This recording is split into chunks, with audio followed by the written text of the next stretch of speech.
জীবনে কখনো এই বিশ্বাসরূপী চারা কোথাও রোপণ করার আগে বোঝার চেষ্টা করুন যে যার ওপর আপনি বিশ্বাস করতে চলেছেন সে কি আদৌ আপনার বিশ্বাসের যোগ্য কি না। ভেবে দেখুন সেই ব্যক্তি ভবিষ্যতে গিয়ে আপনার বিশ্বাস ভাঙতে পারে কিনা।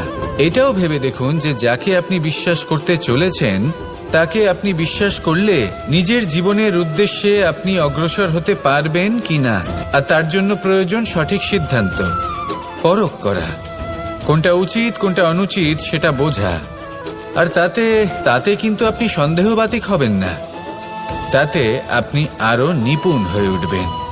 তাই যদি আপনি নিপুণ হয়ে উঠতে চান তাহলে বোঝার চেষ্টা করুন, পরখ করে দেখুন, কোনটা উচিত কোনটা অনুচিত বুঝুন। আর বিশ্বাস তখনই করুন যখন আপনি 100% নিশ্চিত হবেন যে সে বিশ্বাসের যোগ্য।